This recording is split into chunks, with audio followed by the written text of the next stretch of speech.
Coming to you with dirty pants because I was outside playing Ultimate Frisbee, baby. It's Womanless Nerd Out time!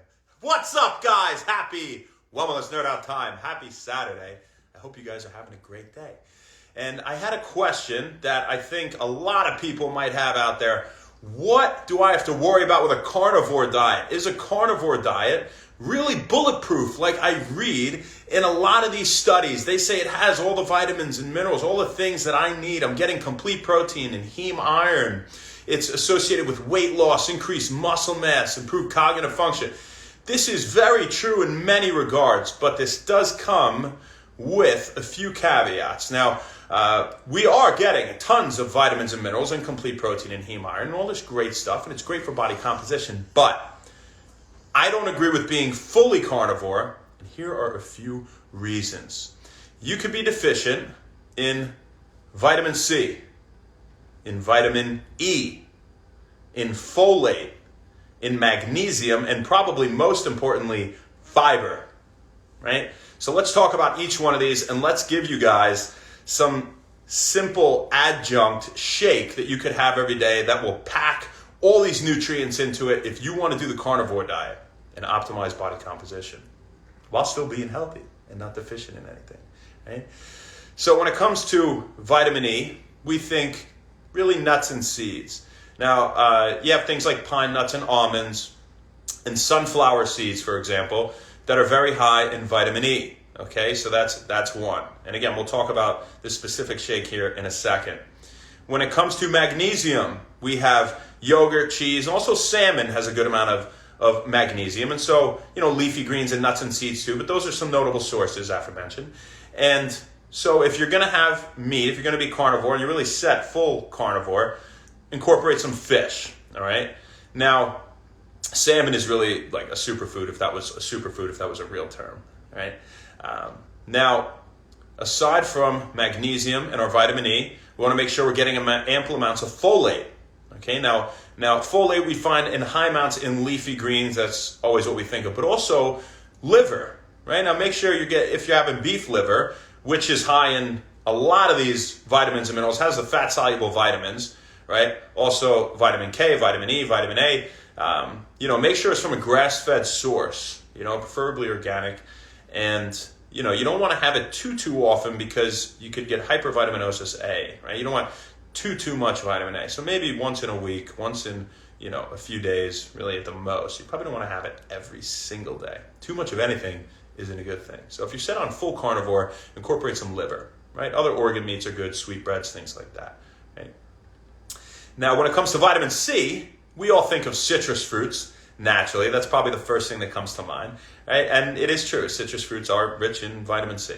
We also have things like cruciferous vegetables. You can't forget about berries, namely strawberries, right? Kiwi is high. Red bell peppers are rich in vitamin C. And when it comes to fiber, we pretty much think fruits and vegetables, right? Now also nuts and seeds and things like that. So chia seeds are very high in fiber. They're fantastic. And you could also take something like psyllium husk, which is just isolated soluble fiber, right? Mix it in water every day. But if you're looking for a smoothie that's going to taste pretty good and help to prevent suffering these nutritional deficiencies, let's throw some sunflower seeds, right? So what do we get there? We got our vitamin E. So bang, they are loaded with it. So that's great. Put some sunflower seeds in there. We're going to put strawberries. They're delicious, right? Why did I pick strawberries? Because they're freaking delicious. You could also put a red bell pepper in there. It might taste quite as good. But 7 strawberries has the same amount of vitamin C as an entire orange. Okay, and you could throw orange in there too, or some other citrus fruits. Something like a lemon would be great. A lot of other benefits with lemon as well, right? And so you could pick from those. The vitamin C, it's a little bit easier, right? All those are pretty yummy, right? When it comes to the magnesium, let's throw some yogurt in there, right? Now, not Yoplait, right? Something without added sugar. I get the 2G. It's in a yellow container, vanilla, from Aldi. It tastes great. And there's only 2 grams of sugar, and there's no added sugar or BS in it, right? So that's great. I personally love that one. You could put some cheese on things too, but dairy can be relatively inflammatory. I haven't had any negative bowel symptoms having that yogurt, right? Oikos is really good too, Oikos. That's a great yogurt. They use stevia to flavor it. There's no added sugar or BS in that either, right? So we can use one of those as one of our bases for the magnesium. So we got the magnesium, we got the vitamin E, we got the vitamin C, and what about the folate? Let's put some leafy greens in there, right? Some frozen spinach, frozen kale. And by the way, the strawberries, you can get them frozen. You're not even going to need to put ice into this smoothie because it's already going to have that nice smoothie texture, that nice frozen, delicious treat. So what's another great thing about all these is they have fiber, right? We're lacking that fiber. And fiber is extremely important because it feeds your gut bacteria and it improves digestion and slows down the absorption of sugar, right? So you're not spiking your insulin. Where that's the difference if you had the juice of just the fruit, just the juice, I should say, or if you had it with the fiber, right? We definitely want that fiber. You could have gut health issues if you're purely carnivore, right?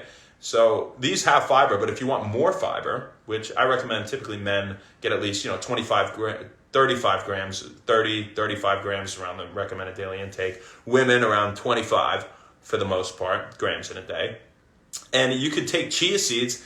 2.5 tablespoons has 10 grams of fiber, soluble fiber. So that's the kind of fiber that our gut bacteria can eat, so we can feed them, right? And our gut bacteria control our mood, our appetite, fat storage, metabolism, muscle growth, immune function, right? A lot of things. So pretty much everything in the body. So that's the reason they call it your second brain, and it's so important to emphasize gut health. So take all that stuff and throw it in a smoothie. Now, what can you use as the base for the liquid? I just put water, and it's honestly delicious. It's very refreshing. I really love it with just water. I also put a lemon and some ginger root in there. So I cut the whole lemon up. This way I get all that fiber too, There's a lot of nutrition in the rind of the peel of the lemon. Actually like 5 to 10 times the amount of vitamins and minerals that's in the entire lemon itself, right? So you don't want to skip out on that. Wash it first, of course, wash all this stuff, right? And then pop it on in there. You could use water. You could use something like almond milk.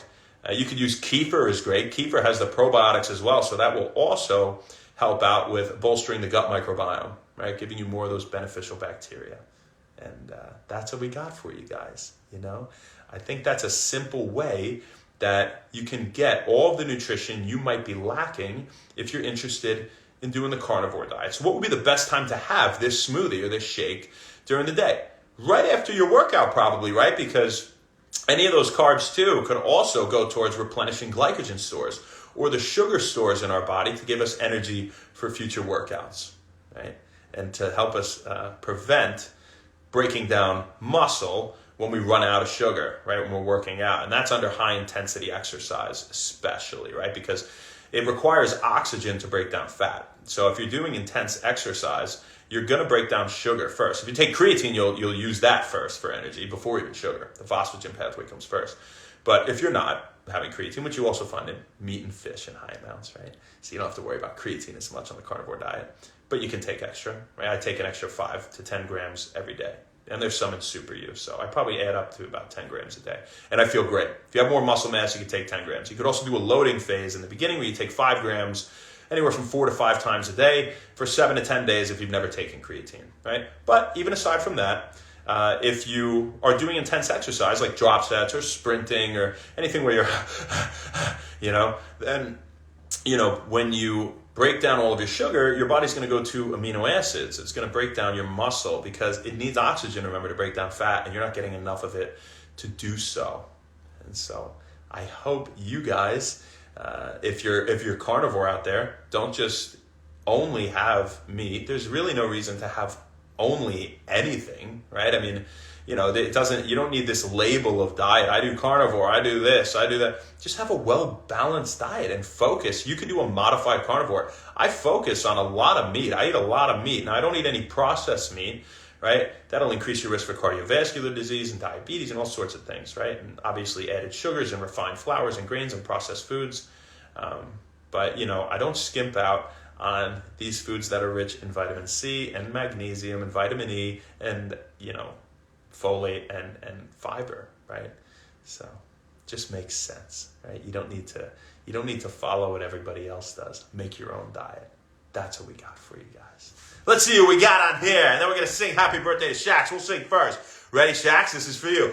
Happy birthday to you. Happy birthday to you. Happy birthday, dear Shackleton Stewart. One of the funniest dudes I know and a great rugby player and dude. Happy birthday to you. And many more. Happy birthday, man. Nobody sang it to you today. I sure did. So don't forget it. Don't say I never gave you nothing. Let's see your day, man. I hope it's awesome. Let's see who we got. Let's say hello to my friends. I have friends, I swear. They're right here. What's up, Jonathan Carey? How you doing? Jerry Butter. Kylie. Milk Boy. Disco. Derek. Mike Ferns. Build Mashiki. How you doing, Moonbow Rabbit? And OG up in here all the time. Appreciate you. What's up, Rich? LOL. Brandon Malone. He's an OG, always out here. And Alexi, thanks for being the first one on. Quick to the gun. Appreciate the support. As for now, you guys, that's all we got for you, folks. We'll see you tomorrow, baby. Not sure where, not sure when, but we'll see you then. Have a great rest of your Saturday. Happy almost Easter. And happy When Wellness. We'll see you on Easter. Thanks.